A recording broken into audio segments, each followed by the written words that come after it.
सामान्य विज्ञान के वीवीआई प्रश्नों को हम लोग पढ़ेंगे और आज ये दूसरा सेट है।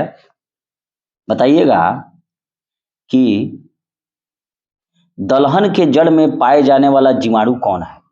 जो दलहनी पौधे होते हैं उनके जड़ों में पाए जाने वाला जीवाणु जो है बैक्टीरिया राइजोबियम है।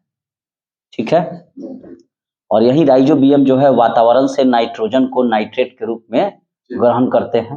क्लियर है, और बाद में उसे प्रोटीन में बदल देते हैं। तो एक चीज हमेशा याद रखना है कि जहां नाइट्रोजन होगा वहां पर प्रोटीन जरूर होगा। क्लियर है। अच्छा, तो नेक्स्ट बताइएगा कि पौधे नाइट्रोजन ग्रहण करते हैं किस रूप में? नाइट्रेट के रूप में। क्लियर है। राइजोम पादप का भूमिगत रूप क्या है? राइजोम पादप का भूमिगत रूप तना है, स्टेम। क्लियर है, और तना का ही रूपांतरण आलू है, प्याज है, हल्दी है, अदरक है। क्लियर है। अच्छा, प्रकाश संश्लेषण का प्रथम स्थिर यौगिक कौन है? Phosphoglyceric acid. प्रकाश संश्लेषण का प्रथम स्थिर यौगिक जो है वह फास्फोग्लिसरिक एसिड है। ठीक है, और प्रकाश संश्लेषण का बाई प्रोडक्ट कौन है? उपोत्पाद ऑक्सीजन है। क्लियर है। और इसमें कार्बन डाइऑक्साइड का प्रकाश संश्लेषण की जो क्रिया होती है उसमें कार्बन डाइऑक्साइड को पौधे ग्लूकोज में परिवर्तित कर देते हैं। और ग्लूकोज का सूत्र क्या है? C6H12O6। क्लियर है। और जो जल ग्रहण करते हैं पादप प्रकाश संश्लेषण में उससे वे ऑक्सीजन बनाते हैं। क्लियर है। नेक्स्ट बताइएगा कि पौधों में जल और खनिज लवणों का संचालन किसके द्वारा होता है? किस वेस्कुलर टिश्यू द्वारा? जाइलम के द्वारा।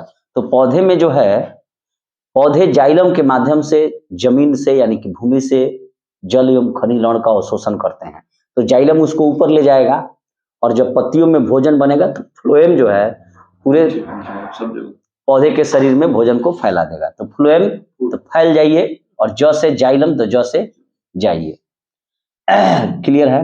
नेक्स्ट बताइएगा कि पौधे की वृद्धि दर नापी जाती है। पौधा बढ़ रहा है तो उसके तने की वृद्धि दर जो नापा जाता है तो वह कौन सा यंत्र है? ऑक्जेनोमीटर। ऑक्जेनोमीटर। क्लियर है। ऑक्जेनोमीटर से ही पौधे की तने की वृद्धि या पौधे की वृद्धि मापी जाती है। क्लियर है। नेक्स्ट बताइएगा कि आत्महत्या की थैली यानी कि सुसाइड वेसल या सुसाइड बैग शरीर में किसे कहा जाता है? लाइसोजाइम को। और इसकी खोज किसने की थी? डी डुबे ने। ठीक है, और इसे आत्महत्या की थैली भी कहते हैं। शरीर में के कहीं भी कोशिकाओं में गड़बड़ी हो तो यहाँ पहुंचकर खुद ही विस्फोट करेगा, अपने भी डूबेगा और उसको भी मार डालेगा। तो आत्महत्या की थैली लाइसोसोम को कहा जाता है। क्लियर है। और लाइसोसोम की खोज डी डुबे ने की थी। नेक्स्ट बताइएगा कि प्रोटीन की फैक्ट्री किसे कहा जाता है?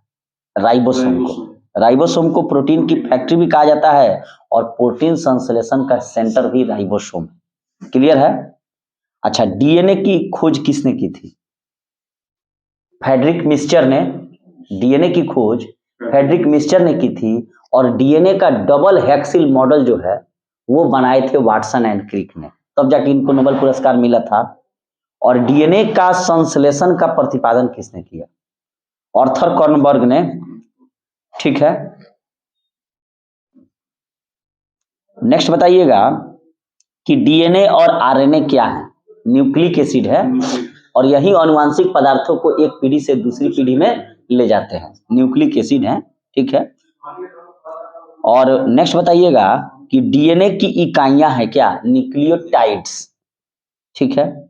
अच्छा, सर्वप्रथम प्रयोगशाला में जीन का संश्लेषण किसने किया था? तो यही भारत के वैज्ञानिक हरगोविंद खुराना। अगर ये प्रश्न पूछेगा, ध्यान से सुनिएगा कि डीएनए संश्लेषण का प्रतिपादन किसने किया? आर्थर कॉर्नबर्ग ने। और सबसे पहले प्रयोगशाला में जीन का संश्लेषण किसने किया? तो हरगोविंद खुराना ने। ठीक है। अच्छा, बच्चे का लिंग निर्धारण होता है किसके गुणसूत्र पर? माता के या पिता के? पिता के। और पिता के गुणसूत्रों में एक्स वाई होता है और माता में तो एक्स से होगा। तो यहाँ की यानी कि पुरुष पर ही निर्भर करता है कि इसका कौन जाकर माता से मिल रहा है। एक्स मिल रहा है तो लड़की हो जाएगा, वाई जाके मिलेगा पुरुष का। तो लड़का होगा। ठीक है, यानी कि अगर एक लड़का होता है तो पिता का गुणसूत्र हो जाएगा 22 + y। क्लियर है? अच्छा, पैतृकता सिद्ध करने में सहायक है कौन? माने चोर, बलात्कारी या माता पिता का अगर जांच करना है तो इसके लिए क्या चाहिए? DNA fingerprinting. हाँ, ठीक है। अच्छा, डायबिटीज जो रोग होता है मधुमेह, वह किसकी कमी से होगा? इंसुलिन की यहाँ कमी होगी।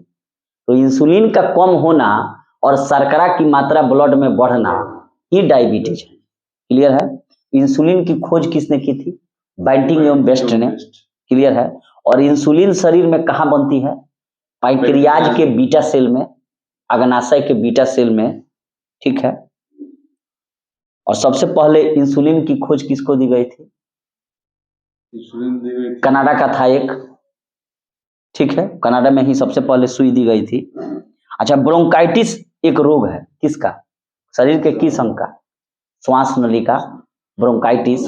डिप्थीरिया भी जो रोग है वो भी श्वास नली की ही बीमारी है। ब्रोंकाइटिस दम्मा, दम्मा में नहीं होता है, स्पोर पहुंच कर जो है क्या करते हैं? जाल बना लेते हैं फेफड़ा में और उसके कारण हफैनी शुरू हो जाता है। तो वही ब्रोंकाइटिस है जो श्वास नली का बीमारी है, और साथ ही डिप्थीरिया भी श्वास नली की बीमारी है। अच्छा, पेप्सिन क्या है? एंजाइम है, और एंजाइम मूलतः प्रोटीन होते हैं। अच्छा, दूध में कौन सा विटामिन नहीं पाया जाता है?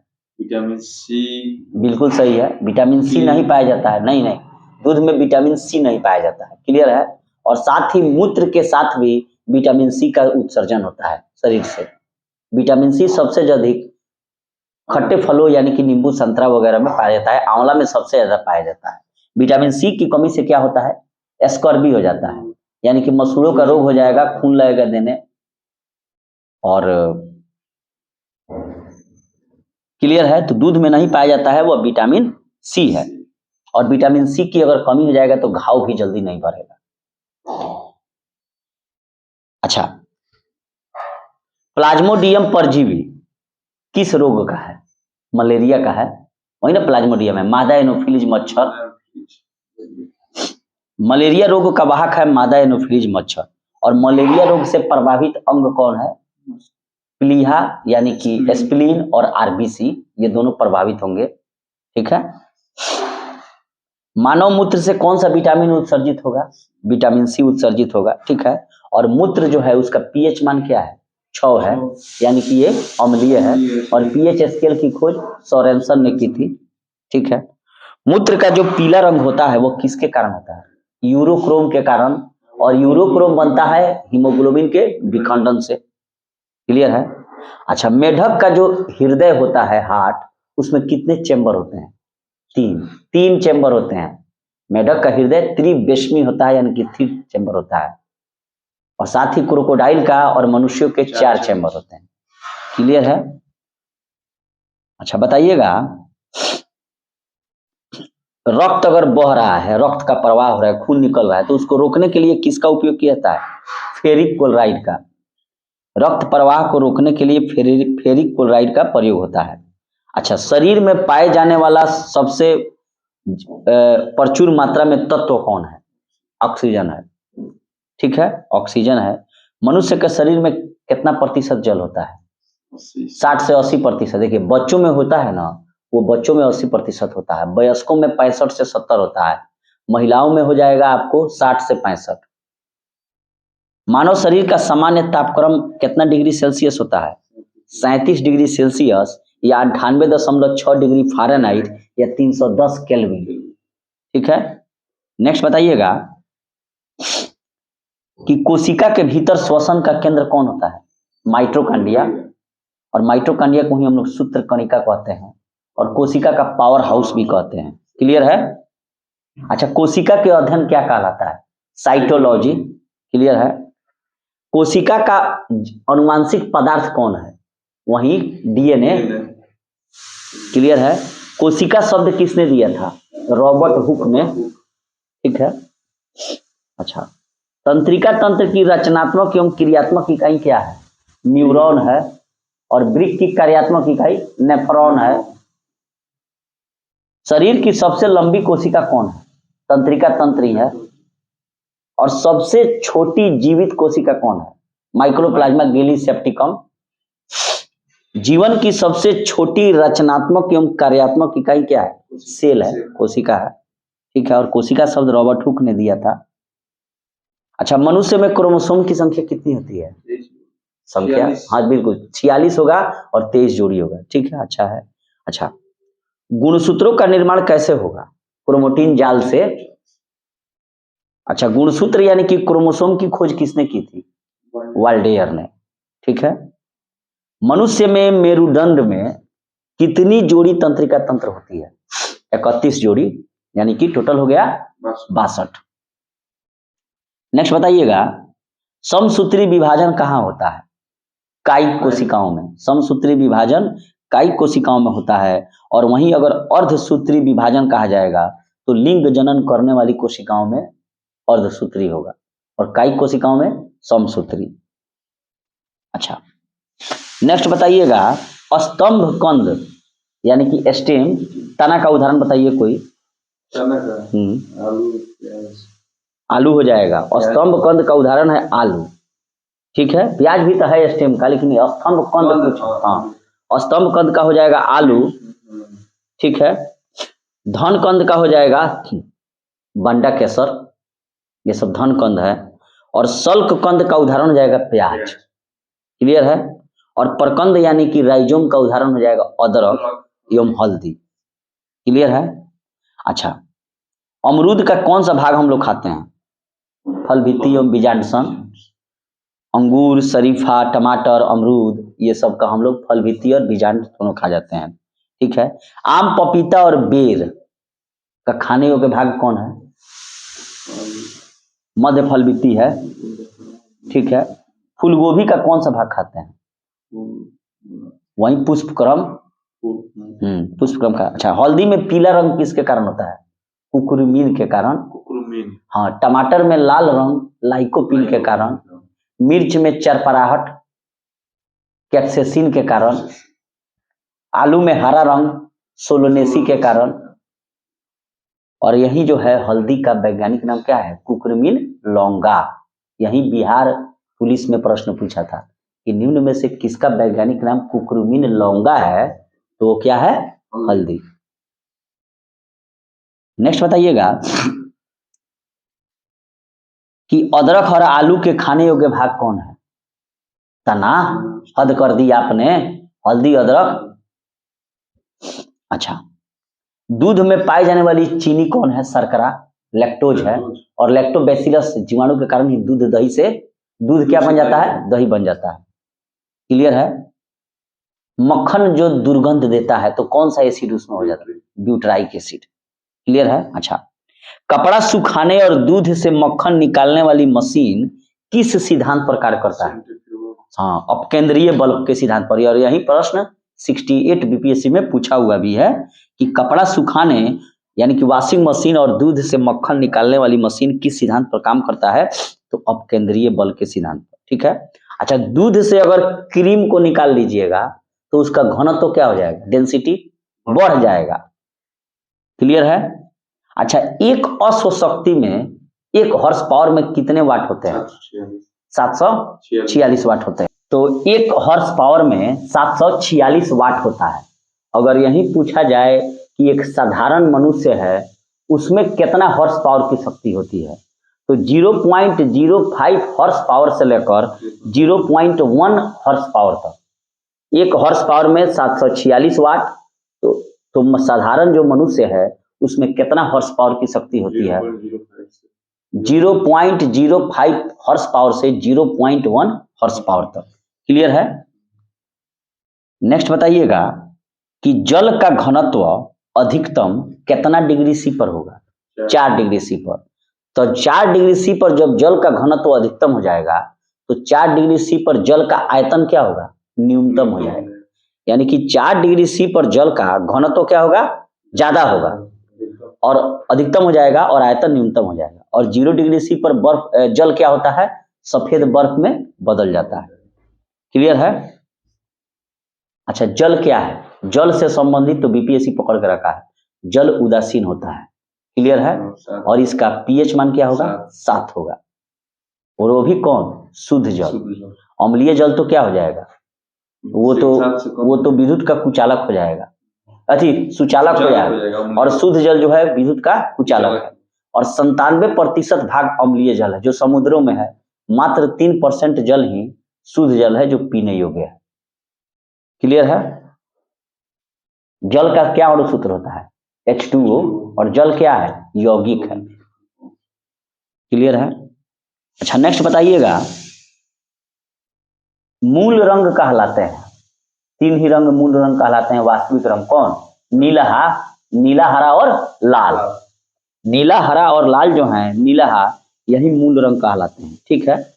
अच्छा, इंद्रधनुष किन क्रियाओं द्वारा बनता है, टोटल इंटरनल रिफ्लेक्शन TIR, यानी कि प्रकाश का पूर्ण आंतरिक परावर्तन, अपवर्तन और साथ ही वर्ण विक्षेपण। और इंद्रधनुष में कितने रंग होंगे, 7 रंग होंगे। वही हो जाएगा विबजियोर, बैजानी है, पिनाला। अच्छा, इंद्रधनुष के बीच में कौन रंग रहता है, बीच में हरा। ठीक है। प्रकाश का जो रंग है वह किसके आधार पर निश्चित होता है, तरंग दैर्ध्य के आधार पर। और इसको सिद्ध किसने किया, न्यूटन ने। कैसे, वही प्रिज्म पर जब टकराया श्वेत रंग का प्रकाश तो 7 रंगों में विभक्त हो जाए। और किस रंग की तरंग दैर्ध्य ज्यादा होती है, लाल रंग का। तो जब लाल रंग का तरंग दैर्ध्य ज्यादा होता है तो बैगनी का क्या हो जाएगा, कम हो जाएगा। तो लाल रंग का अगर तरंग दैर्ध्य ज्यादा है तो बैगनी रंग का तरंग दैर्ध्य कम होगा। तो लाल रंग का अपवर्तनांक भी कम होगा। जिसका तरंग दैर्ध्य ज्यादा उसका अपवर्तनांक कम।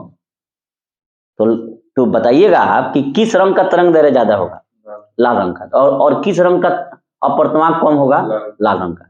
किस रंग का तरंग दैर्ध्य कम है, बैगनी का। और किस रंग का अपवर्तनांक ज्यादा है, बैगनी। क्लियर है। अच्छा, और प्रकाश का रंग निश्चित होता है वेवलेंथ पर ही, तरंग दैर्ध्य पर। अच्छा, किस किरण की आयनन क्षमता ज्यादा होगी, अल्फा का। और किस किरण की वेधन क्षमता ज्यादा होगी, गामा का। बिल्कुल सही है। अच्छा, पराबैंगनी किरणों की खोज किसने की थी, रीटर ने। पराबैंगनी किरणों की खोज रीटर ने की थी। और एक्स किरणों की खोज रोंटजन ने की थी। और एक्स किरणों की खोज विलियम हर्शेल ने की थी। सबसे अधिक तथा सबसे कम तरंग दैर्ध्य किसका होगा, सबसे ज्यादा तरंग दैर्ध्य और सबसे कम। सबसे ज्यादा तरंग दैर्ध्य तो लाल रंग का हो जाएगा और सबसे कम बैगनी का। अच्छा, प्रकाश का जो तरंग दैर्ध्य होता है वो कितने एंगस्ट्रॉम के बीच होता है, 3900 से लेकर 7800 एंगस्ट्रॉम के बीच प्रकाश का तरंग दैर्ध्य होता है। ठीक है। अच्छा, प्रकाश की चाल सबसे ज्यादा कहाँ होगी, वैक्यूम में। ध्वनि में न, ध्वनि की चाल न ठोस में ज्यादा होगी। प्रकाश की चाल सबसे ज्यादा होगी निर्वात यानी कि वैक्यूम में। और निर्वात में ध्वनि नहीं चल सकती है, उसको किसी न किसी मीडियम की जरूरत है। अच्छा, प्रकाश के वेग को सर्वप्रथम किसने ज्ञात किया था, रोमर ने। अच्छा, निर्वात में प्रकाश की चाल क्या है, वही 3 × 10⁸ मीटर प्रति सेकेंड। अंतरिक्ष यात्री को आकाश कैसा दिखता है, काला। और काला कैसे क्यों दिखता है, प्रकीर्णन के कारण, स्कैटरिंग के कारण। ठीक है। और समुद्र नीला भी दिखता है, समुद्र का जल, वो भी लाइट ऑफ स्कैटरिंग है, स्कैटरिंग ऑफ लाइट है। और टिंडल जो इफेक्ट होता है, जैसे रात में कंबल को झाड़िए, टॉर्च जलाइए तो उसके कण जो है चमकेंगे। सुबह का में खिड़की खोलिए, धूल उड़ाइए तो वो भी चमकेगा। ये सब क्या है, टिंडल इफेक्ट। और टिंडल इफेक्ट होने का ही कारण है स्कैटरिंग ऑफ लाइट, प्रकाश का प्रकीर्णन। तारे जो टिमटिमाते हैं, इसको तो बिहार एसआई ने पकड़ कर रखा है कि तारों का टिमटिमाना प्रकाश के अपवर्तन। रेटिना पर बना प्रतिबिंब कैसा होता है, वास्तविक, उल्टा और वस्तु से छोटा होता है। ठीक है। अच्छा, समतल दर्पण में बना प्रतिबिंब कैसा होगा, काल्पनिक होगा, वस्तु के बराबर होगा और सीधा बनेगा। प्रकाश का सबसे अच्छा परावर्तक किसे माना जाता है, समतल दर्पण को। इसीलिए ना सौर सेल में इस सब में समतल दर्पण प्रयोग होगा, सोलर कुकर में। 2 समांतर दर्पणों के बीच रखी वस्तु का प्रतिबिंब कितना बनेगा, अनंत बनेगा, इन्फिनिटी। अच्छा, हवा का बुलबुला जल में कैसे व्यवहार करेगा? अवतल लेंस की भांति। क्लियर है? अच्छा, विद्युत का जो फ्यूज होता है वो किसका बना होता है? तांबा, टीन और सीसा का। और फ्यूज का प्रयोग क्यों करते हैं? लघु पतन यानी कि शॉर्ट सर्किट को रोकने के लिए। हीटर का तार किसका बना होगा? नाइक्रोम का। ये जितने भी प्रश्न है इतना इंपॉर्टेंट है कि डायरेक्ट एग्जाम में चले आते हैं। हाँ, नाइक्रोम का बना होता है। आयरन का भी, हीटर का भी, सब नाइक्रोम का बना होगा ये। अब विद्युत बल्ब का फिलामेंट टंगस्टन का। क्यों बनाया जाता है? क्योंकि इसका गलनांक 3380 डिग्री सी होता है, इसलिए। अच्छा, विद्युत बल्ब में भरा जाने वाला गैस कौन है? नाइट्रोजन है, या अक्रिय गैस भरते हैं, ठीक है, ताकि जो टंगस्टन है वो भंगुर ना हो, टूटे नहीं। ट्यूबलाइट में क्या भरा जाता है? पारा प्लस आर्गन। पारे का वाष्प भर दीजिए और आर्गन भर दीजिए। अच्छा, फ्यूज तार मिश्रण है सीसा और टीन का, ठीक है। फोटोग्राफी में उपयोगी तत्व कौन है? सिल्वर ब्रोमाइड है, AgBr, ठीक है। और फोटोग्राफी में फिक्सर यानी कि अस्थायीकरण के रूप में क्या प्रयोग होता है? सोडियम थायोसल्फेट प्रयोग होता है। अच्छा, फोटोग्राफी में कौन सा एसिड का प्रयोग करते हैं? ऑक्जेलिक एसिड का। और टमाटर में भी ऑक्जेलिक एसिड पाई जाती है। पेट में जो पथरी बनता है वो भी कैल्शियम ऑक्जेलेट का ही बनता है। अच्छा, तेल दीप होता है, जैसे ललटेन हो गया या लैंप हो गया, उसमें तेल में क्या बोलते हैं, बत्ती के सहारे जो तेल ऊपर चढ़ता है वो कौन सी क्रिया है? कैपिलरी क्रिया है, केशिकात्व के कारण, ठीक है। और जब बारिश होता है तो किसान अपने खेतों की जुताई कर देते हैं, वो भी कैपिलरी क्रिया ही होता है, ताकि जो मिट्टी का जो केशिका है वो टूट जाए और जल अंदर चला जाए। तो तेल दीप की बत्ती में तेल ऊपर चढ़ता है केशिकात्व के कारण, ठीक है। हीरा का चमकना और मृग मरीचिका बनने का कारण क्या है? TIR है, टोटल इंटरनल रिफ्लेक्शन, यानी कि प्रकाश का पूर्ण आंतरिक परिवर्तन। अच्छा, भू स्थिर जो उपग्रह है, भू स्थिर उपग्रह, उसकी ऊंचाई कितनी है? 36,000 किलोमीटर की ऊंचाई पर भू स्थिर उपग्रह होता है। यानी कि पृथ्वी जिस 24 घंटा में जो घूम रही है, ठीक उतना ही देर में वो भी क्या करेगा? घूमेगा। इसीलिए वो स्थिर दिखाई देता है। तो भू स्थिर उपग्रहों की ऊंचाई जो होती है वो 36,000 होती है किलोमीटर। सूर्य की ऊर्जा का स्रोत क्या है? फ्यूजन है, नाभिकीय संलयन है। और इसमें क्या होगा? यानी कि सूर्य एवं तारों की ऊर्जा का मुख्य स्रोत ही हाइड्रोजन है। और यहाँ पे क्या होता है? हाइड्रोजन हीलियम बनाता है, आग लगता है और ऊर्जा दे रहा है। रॉकेट की गति का सिद्धांत क्या है? संवेग संरक्षण का सिद्धांत है। अच्छा, मानव का जो नेत्र है वो किस लेंस की भांति काम करेगा? उत्तल लेंस। अच्छा, निकट दृष्टि दोष को अंग्रेजी में क्या कहते हैं? मायोपिया। और इसमें कहाँ का दिखाई देगा? दूर का नहीं दिखाई देगा, निकट का दिखाई देगा। और इसके लिए किस लेंस का प्रयोग करेंगे? अवतल लेंस का। इसमें क्या है? फोग गोग छबरे आगे, फोकस दूरी घट जाएगी, गोलाई बढ़ जाएगी और क्षमता बढ़ जाएगी। और प्रतिबिंब कहाँ बनेगा? रेटिना के आगे। और ठीक इसका उल्टा हो जाएगा हाइपरमेट्रोपिया, यानी कि दूर दृष्टि दोष में, और उसमें हो जाएगा दूर की दिखाई देगी, नजदीक की नहीं दिखाई देगी। और उसके लिए कौन सा लेंस का प्रयोग होगा? उत्तल लेंस, ठीक है। परमाणु बम का सिद्धांत किस पर आधारित है? वही न्यूक्लियर फिजन पर है, नाभिकीय विखंडन पर है। लेकिन वो क्या है? अनकंट्रोल्ड है। और वहीं अगर एटॉमिक पाइल में करना हो नाभिकीय रिएक्टर में, तो उसको हम लोग कंट्रोल्ड चेन रिएक्शन कराते हैं। और एटॉमिक पाइल सबसे पहले किसने बनाया था? एनरिको फर्मी ने, जो अमेरिका के शिकागो विश्वविद्यालय के प्रोफेसर थे। और उसमें कैडमियम एवं बोरान के छड़ों का प्रयोग किया जाता है न्यूट्रॉन को कंट्रोल करने के लिए, ताकि अतिरिक्त जो 3 न्यूट्रॉन निकलते हैं उसमें 2 को क्या करेगा? वो अपने में सटा लेगा, कहेगा मत जाओ विस्फोट कराने, एगो को छोड़ेगा। फिर एगो से 3 गो बनेगा तो फिर 2 गो खींच लेगा। और D2O का प्रयोग क्यों करते हैं? मॉडरेटर के रूप में, और साथ ही कूलेंट करने के लिए भी, ताकि एटॉमिक पाइल ठंडा रहे, नहीं तो विस्फोट हो जाएगा। और ग्रेफाइट का ही प्रयोग मॉडरेटर के रूप में, ठीक है। नेक्स्ट बताइएगा, कि हाइड्रोजन बम किस सिद्धांत पर काम करता है? न्यूक्लियर फ्यूजन पर, नाभिकीय संलयन पर। ग्रीन हाउस प्रभाव गैस कौन है? मुख्य रूप से CO2 है। दाढ़ी बनाने, आंख नाक कान की जांच करने के लिए किस दर्पण का प्रयोग होगा? अवतल दर्पण का। बहुत ही इंपॉर्टेंट प्रश्न है।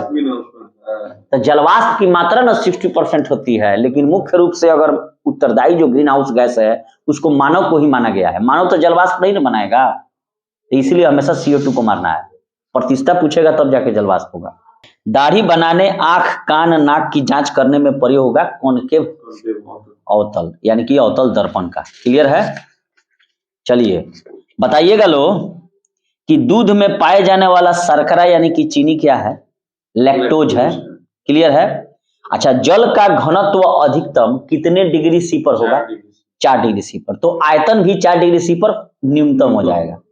नेक्स्ट बताइएगा कि वेधन क्षमता सर्वाधिक किस किरण की होती है? गामा किरणों की वेधन क्षमता ज्यादा होती है और अल्फा किरणों की आयनन क्षमता ज्यादा होती है। सबसे कम तरंग दैर्घ्य किस रंग में होता है? बैगनी में। और सबसे अधिक तरंग दैर्घ्य लाल रंग में होता है। नेक्स्ट बताइएगा कि प्रकाश की चाल अधिकतम होगी निर्वात में, वैक्यूम में। ठीक है। अंतरिक्ष यात्री को आकाश किस रंग का दिखता है? काला दिखता है। ठीक है। और ये जो है प्रकाश के प्रकीर्णन के कारण, स्कैटरिंग ऑफ लाइट। और समुद्र का नीला रंग भी स्कैटरिंग ऑफ लाइट, प्रकाश के प्रकीर्णन का। ठीक है। टिंडल प्रभाव भी स्कैटरिंग ऑफ लाइट। ठीक है। अच्छा, तारे किस कारण टिमटिमाते हैं? अपवर्तन के कारण।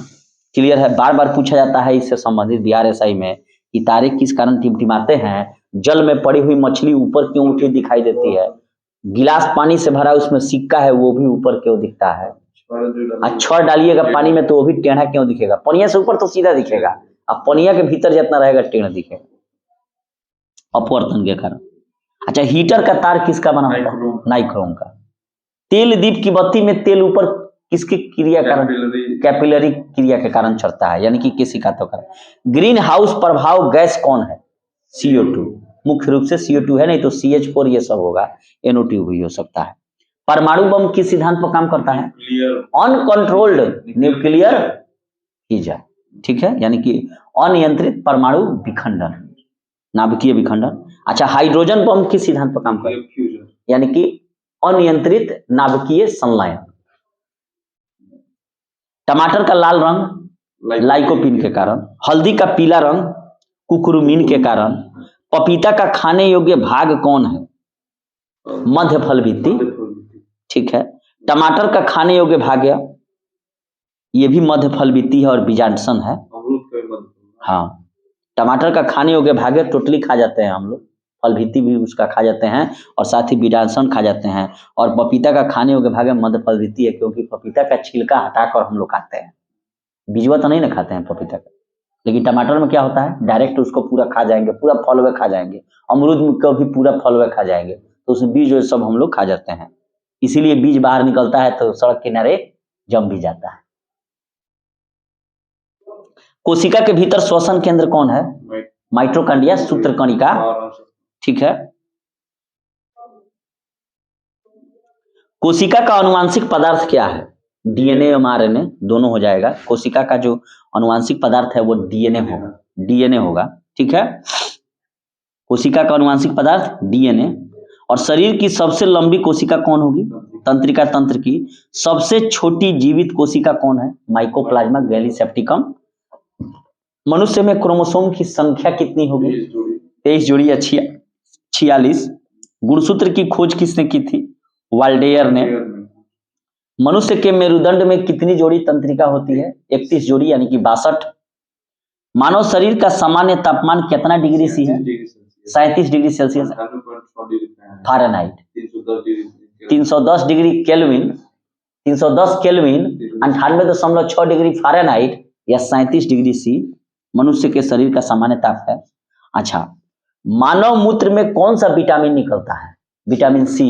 और C का रासायनिक नाम क्या है? Ascorbic acid. दूध में कौन सा विटामिन नहीं पाया जाएगा? Vitamin C। इंसुलिन शरीर में कहां बनेगा? पैंक्रियाज अग्नाशय के बीटा सेल में। मधुमेह रोग किसकी अधिकता से होता है? शर्करा का मात्रा का बढ़ना और इंसुलिन का कमी होना ही मधुमेह है, डायबिटीज। बच्चे का लिंग निर्धारण किसके गुणसूत्र पर होगा? पिता के। ठीक है। प्रयोगशाला में सबसे पहले जीन का संश्लेषण किसने किया? हरगोविंद खुराना ने। और डीएनए संश्लेषण का प्रतिपादन किसने किया? आर्थर कर्नबर्ग ने।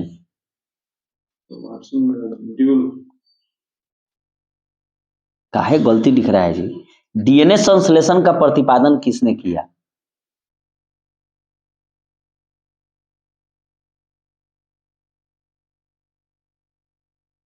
डीएनए संश्लेषण का प्रतिपादन किया आर्थर कर्नबर्ग ने और डीएनए का डबल हेक्सिल मॉडल बनाया वाटसन एंड क्रिक ने। अब प्रयोगशाला में सर्वप्रथम जीन का संश्लेषण हरगोविंद खुराना ने किया। क्लियर है? अच्छा, नेक्स्ट बताइएगा कि प्रोटीन की फैक्ट्री कौन कहलाता है? राइबोसोम। और राइबोसोम के ही प्रोटीन का संश्लेषण केंद्र भी कहते हैं। ठीक है। लाइसोसोम की खोज किसने की थी? डी डुबे ने। और इसे सुसाइड वेसल या बैग भी कहते हैं, आत्महत्या की थैली। ठीक है। पौधे में खाद्य पदार्थ किसके माध्यम से पहुंचता है? फ्लोएम। फ्लोएम के माध्यम से पहुंचेगा खाद्य पदार्थ, और जाइलम के माध्यम से जल और खनिज लवण ऊपर जाएंगे। और ये दोनों क्या है? वेस्कुलर टिश्यू हैं, संवहनीय उत्तक हैं। ठीक है। नेक्स्ट बताइएगा कि पौधे में जल और खनिज लवण का संचालन जाइलम। पौधे नाइट्रोजन को किस रूप में ग्रहण करते हैं? नाइट्रेट के रूप में। और जहां नाइट्रोजन है वहां क्या होता है? प्रोटीन होता है। दलहन के पेड़ में पाए जाने वाला जीवाणु कौन है? राइजोबियम।